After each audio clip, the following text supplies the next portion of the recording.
Hi hello friends, ఇవాళ వీడియోలో మనం 6th ఫిబ్రవరి 2021కి సంబంధించిన కరెంట్ అఫైర్స్ గురించి అయితే డిస్కషన్ చేద్దాం.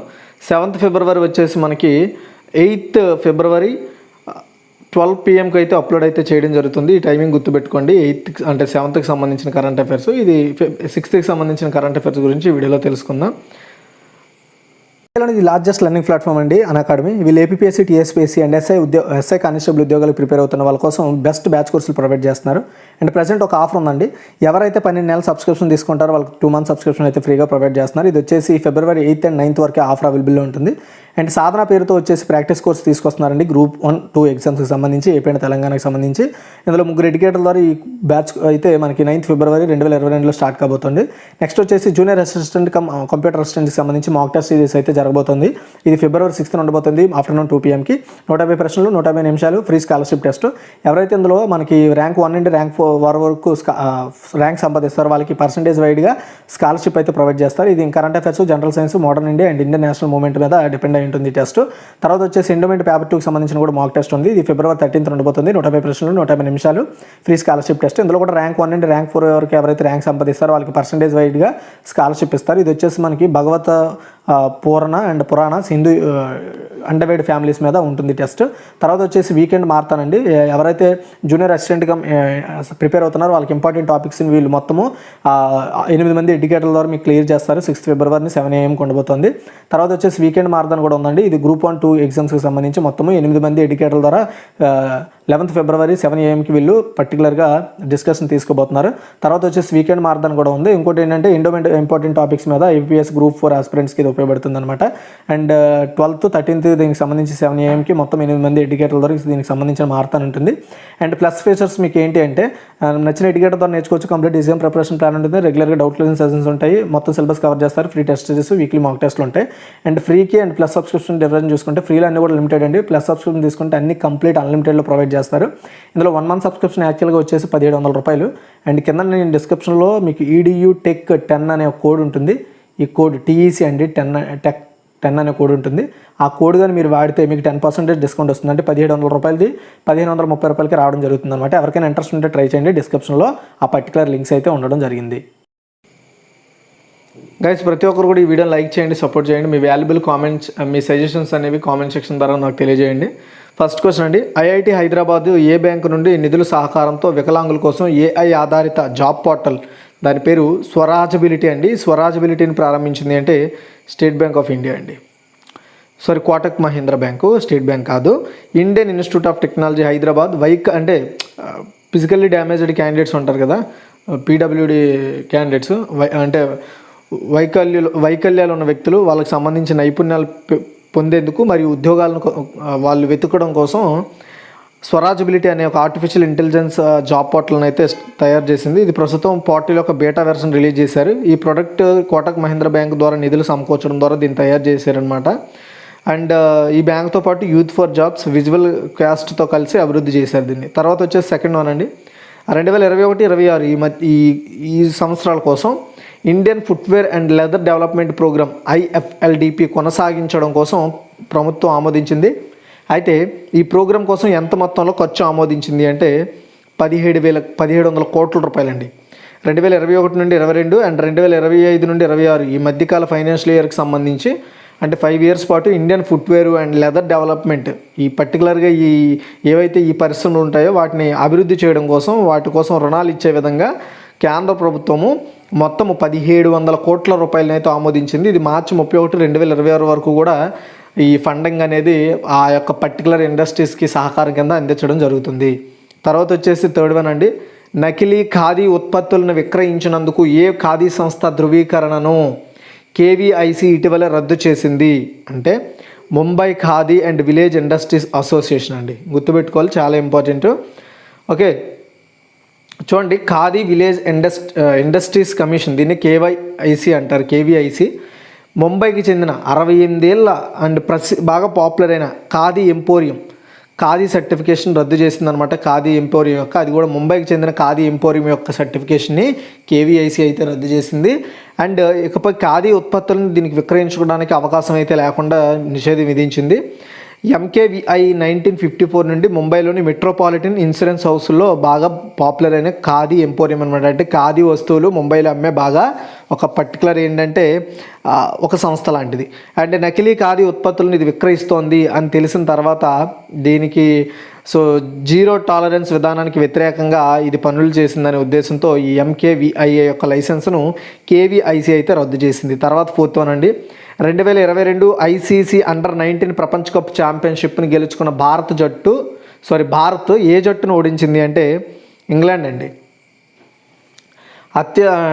అత్యంతం ఆధిపత్యం చలాయించిన యువ భారత్ జట్టు అండర్-19 ప్రపంచ కప్లో మనం గెలవడం జరిగిందండి. అండ్ యాక్చువల్గా మనము ఇంగ్లాండ్ను ఓడించి మనం గెలిచాము.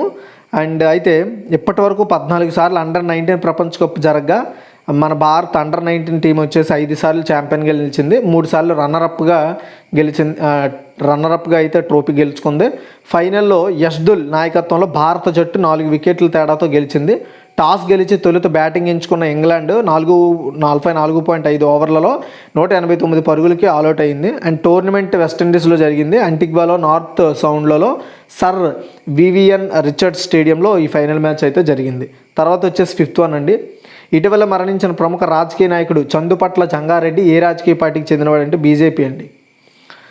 ప్రముఖ భారతీయ జనతా పార్టీ బీజేపీ నాయకుడు చందుపట్ల జంగారెడ్డి హెల్త్ ఇష్యూస్ ద్వారా హైదరాబాద్లో చనిపోయారు. ఆయన చనిపోయేటప్పటికి ఆయన ఏజ్ వచ్చేసి 86 ఇయర్స్. 1984లో మీరు గుర్తుపెట్టుకోండి, 8వ లోక్సభలో పార్లమెంటు సభ్యునిగా వ్యవహరించిన ఆయన బాగా పేరు పొందారు. అండ్ ఈ ఇందిరాగాంధీ హత్య తర్వాత లోక్సభలో బీజేపీ అరంగేట్రం కూడా జరగడం జరిగిందనమాట. అండ్ ఇంకొక విషయం ఏంటంటే ఇతన్ని పర్టికులర్గా ఇప్పుడు మనం చెప్పుకుంటున్న ఏదైతే తెలంగాణ ప్రాంతంలో ఇన్ని పవర్ మ్యాన్ లాగా పోలుస్తారనమాట. ఎందుకంటే ఒకప్పుడు ఆ ప్రాంతాలకి, ఆయన నియోజకవర్గ ప్రాంతాలకు అసలు కరెంట్ ఉండేది కాదు. కానీ ఆయన ఎన్నికైన తర్వాత ఆ ప్రాంతాలకి అయితే కరెంట్ని అయితే వచ్చేలా చేశాడు. తర్వాత వచ్చేసి 6th వన్ అండి, ఎలక్ట్రిక్ టూ వీలర్ల కోసం 1000 ఫాస్ట్ ఛార్జింగ్ స్టేషన్లు ఏర్పాటు చేసేందుకు ఏ రాష్ట్ర ప్రభుత్వంతో ఎథర్ ఎనర్జీ ఒప్పందాన్ని కుదుర్చుకుందంటే కర్ణాటక అండి. చూడండి, కర్ణాటక రాష్ట్రంలో మొత్తం అన్ని ప్రాంతాల్లో ఎలక్ట్రిక్ వెహికల్స్ వస్తున్నాయి కదా, అది కూడా 2 వీలర్స్. వాటి కోసం మనకు ఛార్జింగ్ స్టేషన్స్ ఉండాలి కదా, అలాంటి ఒక 1000 ఫాస్ట్ ఛార్జింగ్ స్టేషన్లు ఏర్పాటు చేయడం కోసం Karnataka state government Ather energy మధ్య అవగాహన ఒప్పందం అయితే జరిగిందనమాట. ఎస్కోమ్లో అన్ని సాంకేతిక సహాయాన్ని అందించడానికి నోడల్ ఏజెన్సీగా ఉంటాయి. మరియు ఛార్జింగ్ స్టేషన్ల కోసం అందుబాటులో ఉన్న స్థలాలను పంచుకోవడం కోసం ప్రభుత్వ ఏజెన్సీల వారితో సమన్వయం చేసుకుంటుందని చీఫ్ మినిస్టర్ ఆఫీస్ అయితే తెలియజేసింది. తర్వాత వచ్చేసి 7th వన్ అండి, నార్వే యొక్క సెంట్రల్ బ్యాంక్ గవర్నర్గా, అంటే నార్వే సెంట్రల్ బ్యాంక్ నూతన గవర్నర్గా బాధ్యతలు స్వీకరించనున్న నాటో చీఫ్ ఎవరు? చాలా ఇంపార్టెంట్ అండి. ఈ టైంలో మనకి ఖచ్చితంగా నాటో రిలేటెడ్ క్వశ్చన్స్ అడుగుతాడు ఫ్యూచర్లో ఎగ్జామ్స్లో, ఎందుకంటే బాగా current issues. Gems Stoltenberg, NATO chief అయిన జెన్స్ స్టోల్టెన్బర్గ్ ఈ సంవత్సరం చివరిలో, అంటే 2022 చివరిలో నార్వే యొక్క సెంట్రల్ బ్యాంక్ గవర్నర్గా ఆయన బాధ్యతలు తీసుకోబోతున్నారు. పశ్చిమ మరియు రష్యా మధ్య ఉద్రిక్తలు పెరుగుతున్న నేపథ్యంలో ఈ నియామకం జరిగింది. నాటో కూటమిలో చేరాలని ఆకాంక్షిస్తున్న ఉక్రెయిన్పై దాడి చేసేందుకు మాస్కో, అంటే రష్యా ప్రణాళికలు వేస్తున్న విషయం తెలుసు. దానివల్ల పక్కనుండే దేశాలు కూడా భయపడుతున్నాయి. అయితే మిస్టర్ స్టోల్టెన్బర్గ్ 62 ఏళ్ల శిక్షణ పొందిన ఆర్థికవేత్త. అండ్ అక్టోబర్లో తన పదవకాలం ముగిసే వరకు నాటో సెక్రటరీ జనరల్గా కొనసాగుతారు. నార్వే యొక్క సెంట్రల్ బ్యాంక్ ద్రవ్య విధానాన్ని నిర్ణయిస్తుంది, కానీ దేశం యొక్క అపారమైన సౌరభౌమ సంపద నిధిని కూడా ఇదే నిర్వహిస్తుంది. అండ్ ఈ బ్యాంక్ ప్రపంచంలోనే అతిపెద్ద బ్యాంకుల్లో ఇది కూడా ఒకటి. నాటో అంటే full form the North Atlantic Treaty Organization అండి. ఏంటంటే కొన్ని పర్టికులర్గా కొన్ని దేశాలు, ఈ నార్త్ అట్లాంటిక్ సంబంధించి దేశాలన్నీ కలిసి ఒక రక్షణ వలయంగా ఏర్పాటైన ఒక ఆర్గనైజేషన్. తర్వాత వచ్చేసి 8th వన్ అండి, ఎల్ఐసి తన పాలసీలను మార్కెట్ చేయడం కోసం ఏ సంస్థతో భాగస్వామ్యం కుదుర్చుకుందంటే పాలసీ బజార్ అండి. ఓకే, చూడండి, IPO bound life insurance corporation, అంటే ఇది ఓపెన్ మార్కెట్లోకి వస్తుందన్నమాట. ఎల్ఐసి తెలుసు కదా. ఎల్ఐసి పాలసీ బజార్తో 2వ ప్లాట్ఫామ్లో ఉత్పత్తులు అందించడానికి, అంటే ఓన్లీ ఎల్ఐసిలోనే కాకుండా వేరొక సంస్థలు, అంటే పాలసీ బజార్ లాంటి వెబ్సైట్స్లో వాళ్ళ పాలసీలని అమ్మే విధంగా, అలాంటి ఉత్పత్తులను అక్కడ అందించే విధంగా వీళ్ళిద్దరి మధ్య అయితే ఒప్పందం జరగడం జరిగిందండి. తొలిసారిగా అగ్రిగేటర్ ప్లాట్ఫామ్లో తన ఉత్పత్తులను విక్రయిస్తోంది ఎల్ఐసి. ఆన్లైన్ అగ్రిట్రేటర్గా ప్రారంభమైన పాలసీ బజార్ బీమా బ్రోకర్గా ఉత్పత్తులు విక్రయించడానికి బీమా రెగ్యులేటరీ లైసెన్స్ను కూడా పొందింది. దీని తర్వాత కంపెనీ ఆఫ్లైన్లో కూడా పాలసీని విక్రయించడం స్టార్ట్ చేసింది. ఏంది పాలసీ బజార్ అంటే ఇప్పుడు సంబంధించి ఏం లేదండి, ఎల్ఐసి వచ్చేసి తన పాలసీలని ఆన్లైన్ ద్వారా కూడా సేల్ చేస్తుంది. తర్వాత వచ్చేసి 9th వన్, ప్రపంచంలోనే 3వ అతిపెద్ద క్రికెట్ స్టేడియంని ఏ రాష్ట్రంలో శంకుస్థాపన చేశారంటే రాజస్థాన్ అండి. సో రాజస్థాన్ ముఖ్యమంత్రి శ్రీ అశోక్ గెహ్లాట్ అండ్ బీసీసీఐ అధ్యక్షుడు సౌరవ్ గంగూలీ ఫిబ్రవరి 5, 2022న జైపూర్లో ప్రపంచంలోనే 3వ అతిపెద్ద క్రికెట్ స్టేడియంను శంకుస్థాపన చేశారండి. సో ఇంటర్నేషనల్ క్రికెట్ స్టేడియం మన ఇండియాలో 2వ అతిపెద్ద క్రికెట్ స్టేడియం మరియు ప్రపంచంలో చూసుకుంటే 3వ అతిపెద్ద క్రికెట్ స్టేడియంగా ఇది అవుతుంది. రాజస్థాన్ క్రికెట్ అకాడమీ జైపూర్ ఢిల్లీ బైపాస్లో కొత్త అంతర్జాతీయ స్టేడియం నిర్మిస్తున్నారు. అండ్ జైపూర్లో 100 ఎకరాలకు పైగా స్థలంలో దీన్ని నిర్మిస్తున్నారు. అంతర్జాతీయ క్రికెట్ స్టేడియంలో ఇప్పుడు నిర్మిస్తున్న ఈ ప్రపంచంలోనే 3వ అతిపెద్ద స్టేడియంలో 75,000 మంది ఆడియన్స్ అయితే సిట్టింగ్కి అవకాశం ఉంది. తర్వాత 10 అండి, legendary nightingale of India Lata Mangeshkar 92 సంవత్సరాల వయసులో ఇటీవల మరణించారు. ఏ సంవత్సరంలో గాయకునిగా ప్రతిష్టాత్మక భారతరత్న పురస్కారం లభించింది? గాయకుడిగా కాదు, గాయకునిగా. ఆన్సర్ చూసుకున్నట్టయితే 2001 అండి. లెజెండరీ సింగర్ లతా మంగేష్కర్ ఫిబ్రవరి 6, 2022న ముంబైలోని బ్రీచ్ కాంటీ హాస్పిటల్లో చనిపోయారు. మెలోడీ క్వీన్గా ప్రసిద్ధి చెందిన ఈ ప్రముఖ గాయని వయసు 92 సంవత్సరాలు. ఆమె అందుకున్న ప్రముఖ అవార్డులు 2001 భారతరత్న, దేశం యొక్క అత్యున్నత పురస్కారం, 1999 పద్మవిభూషణ్, 1969 పద్మభూషణ్ అండి. ఇది పద్మభూషణ్. ఓకే, సో ఈవిడ గురించి డెప్త్ అండ్ కరెక్ట్గా వీడియో వచ్చేసి 8th ఫిబ్రవరి 4 PM అయితే ఉండబోతోంది. సో అలర్ట్గా ఉండండి. తర్వాత 11, ఇటీవల పద్మశ్రీ అవార్డు గ్రహీత శ్రీ అబ్రహీం సుతార్ మరణించారు. ఆయన ఎవరు? ఆన్సర్ చూసినట్టయితే ఆయన ఒక మత బోధకుడు అండి. పద్మశ్రీ అవార్డు గ్రహీత, సామాజిక కార్యకర్త ఇబ్రహీం సుతార్ కర్ణాటకలో గుండెపోటుతో చనిపోయారండి. చనిపోయేటప్పటికి ఆయన ఏజ్ వచ్చేసి 82 years. ఈయన్ని కన్నడ కబీర్ అంటారు. ఇతనికి ఆ విధంగా పాపులర్ అయింది. సామాజిక అండ్ మత సామరస్యాన్ని వ్యాప్తి చేయడంలో ఈయన బాగా పాపులర్ అయ్యారు. ఇబ్రహీం తన ఆధ్యాత్మిక ప్రసంగాల్లో ప్రజల్లో ముఖ్యంగా ఉత్తర కర్ణాటకలో బాగా పాపులర్ అయిన వ్యక్తి. 2018లో ఆయనకు పద్మశ్రీ పురస్కారం లభించింది. నెక్స్ట్ 12 అండి, బాటా ఇండియా తన నూతన బ్రాండ్ అంబాసిడర్గా ఎవరిని నియమించింది? ఆన్సర్ చూసినట్టయితే దిశా పటాని అండి. ఫుట్వేర్ రిటైలర్ అయిన బాటా ఇండియా తన బ్రాండ్ అంబాసిడర్గా నటి దిశా పటానిని నియమించుకుంది. అండ్ ఈ ఫుట్వేర్ బ్రాండ్తో ఇప్పటికే కృతి సనన్ అండ్ కార్తిక్ ఆర్యన్ అండ్ దివంగత అంటే చనిపోయిన సుశాంత్ సింగ్ రాజ్పుత్తో వీళ్ళకి ఆల్రెడీ బ్రాండ్ అంబాసిడర్గా ఉన్నారు. ఇప్పుడు ఆ లిస్టులో దిశా పటాని యాడ్ అయ్యారనమాట. తర్వాత 13 అండి, చాలా ఇంపార్టెంట్ క్వశ్చన్. ఎన్సీఈఆర్టీ కొత్త డైరెక్టర్గా ఎవరు నియమితులయ్యారు అంటే దినేష్ ప్రసాద్ సక్లాని. చాలా important. National council of educational research and training, దీన్ని ఎన్సీఆర్టీ అంటారు. అండ్ ఇది గ్రూప్స్కి ప్రిపేర్ అవుతున్న వాళ్ళు కావచ్చు, సివిల్స్కి ప్రిపేర్ అవుతున్న వాళ్ళు కావచ్చు, డైట్ అంటే డిఎస్సి లాంటి ఉద్యోగాలకు ప్రిపేర్ అవుతున్న వాళ్ళు కావచ్చు, ఎవరికైనా ఎన్సీఆర్టీ అనేది బాగా తెలిసి ఉంటుంది. సో అయితే దీనికి డైరెక్టర్గా HNB గర్వాల్ యూనివర్సిటీలో హిస్టరీ ప్రొఫెసర్గా వర్క్ చేస్తున్న దినేష్ ప్రసాద్ సక్లాని 5 ఏళ్ల పాటు దీనికి డైరెక్టర్గా వ్యవహరించున్నారు. ఎన్సీఆర్టీ అనేది విద్యా మంత్రిత్వ శాఖ ఆధ్వర్యంలో ఒక స్వయం ప్రతిపత్తి సంస్థ అండి. ఇది స్కూల్స్ పాఠ్యాంశాలపై అండ్ పాఠశాల పాఠ్య పుస్తకాలు రూపొందించడంలో కేంద్ర ప్రభుత్వానికి సలహా ఇవ్వడంలో పనిచేస్తుంది. ఈ ఎన్సీఆర్టీ పాఠ్యపుస్తకాలు CBSEకి అనుబంధంగా ఉన్న అన్ని స్కూల్స్లో కూడా చెప్తారు. అండ్ 20కి పైగా రాష్ట్రాలు కూడా దీన్ని అమలు చేస్తున్నాయి. ఎన్సీఆర్టీ సిలబస్ని. కౌన్సిల్ యొక్క కొత్త అధిపతిగా అండ్ సక్లాని కొత్త నేషనల్ కరికులం ఫ్రేమ్వర్క్ తయారు చేయడంలో ఈయన మెయిన్ పాత్ర పోషిస్తాడు. అండ్ ఇది పాఠ్యాంశాల్లో మార్పుల కోసం విస్తృత మార్గదర్శకాలు నిర్దేశిస్తుందన్నమాట ఈ నేషనల్ కరికులం ఫ్రేమ్వర్క్ అనేది. ఓకేనా, న్యూ నేషనల్ కరికులం ఫ్రేమ్వర్క్ అనేది గుర్తుపెట్టుకోండి. తర్వాత 13 అండి, ఏ రాష్ట్రంలోని 3 స్థలాల పేరు మార్చడాన్ని భారత ప్రభుత్వం ఆమోదించిందంటే మధ్యప్రదేశ్ అండి. చూడండి, మధ్యప్రదేశ్లోని హోషంగాబాద్ నగర్ను నర్మదాపురంగా, శివపురిని కుందేశ్వర్ ధామ్గా అండ్ బాబాయిని ముఖన్ నగర్గా మార్చేందుకు కేంద్ర ప్రభుత్వం ఆమోదించిందండి. 2021లో శివరాజ్ సింగ్ చౌహాన్ నేతృత్వంలో MP ప్రభుత్వం అంటే మధ్యప్రదేశ్ ప్రభుత్వం మధ్యప్రదేశ్లో 3 స్థలాల పేర్లను మార్చాలని ప్రతిపాదించింది. వాటికి ఇప్పుడు హోం మంత్రిత్వ శాఖ నుండి పర్మిషన్ వచ్చింది. తర్వాత 14 అండి, కెపాసిటీ బిల్డింగ్ కమిషన్ యొక్క ఇన్నోవేషన్ ఇన్ పబ్లిక్ అడ్మినిస్ట్రేషన్ ప్రోగ్రామ్ను ఎవరు ప్రారంభించారంటే జితేంద్ర సింగ్ అండి. సో కేంద్ర మంత్రి అయిన డాక్టర్ జితేంద్ర సింగ్ సివిల్ సర్వెంట్ల ద్వారా ప్రజాసేవలో విజయవంతమైన ఆవిష్కరణలను గుర్తించేందుకు మిషన్ కర్మయోగి యొక్క కెపాసిటీ బిల్డింగ్ కమిషన్కి చెందిన పబ్లిక్ అడ్మినిస్ట్రేషన్లో ఆవిష్కరణలు అనే కార్యక్రమాన్ని ప్రారంభించారు. దాన్ని ఇంగ్లీష్లో ఇన్నోవేషన్ ఇన్ పబ్లిక్ అడ్మినిస్ట్రేషన్ అనే పేరుతో ఆ కార్యక్రమాన్ని స్టార్ట్ చేశారు. అండ్ ఇది ప్రస్తుత అండ్ భవిష్యత్తు సివిల్ సర్వెంట్ల సామర్థ్యాన్ని పెంపొందించడానికి ఒక కేస్ స్టడీగా పనిచేస్తుంది అనమాట. అంటే ఎంతమంది ఫ్యూచర్లో మనకి ఐఏఎస్లు ఐపీఎస్లు అవసరం అవుతారనేది ఇది మనకి చెప్తుంది.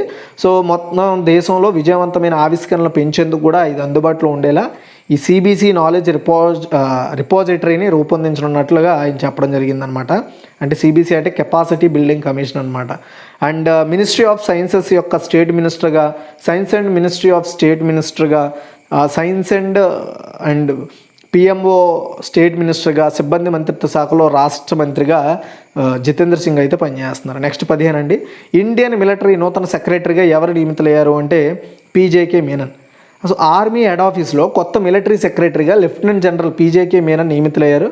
ఈ సేవలో ఉన్న అధికారులకు పోస్టింగ్ మరియు పదోన్నతులకు సైనిక కార్యదర్శి అనేది బాధ్యత వహిస్తాడనమాట. అంటే మిలిటరీలో ఇండియన్ ఆర్మీలో ఎవరెవరికి పోస్టింగ్ ఇవ్వాలి, ఎవరెవరికి ప్రమోషన్స్ ఇవ్వాలనేది ఇతనే చూసుకుంటారు. లెఫ్టినెంట్ జనరల్ పీజేకే మీనన్ మిలిటరీ సెక్రటరీగా నియమించడానికి ముందు లెహ్ ఆధారిత ఫైర్ అండ్ ప్యూరీ కార్ప్స్ కమాండర్గా ఉన్నారు.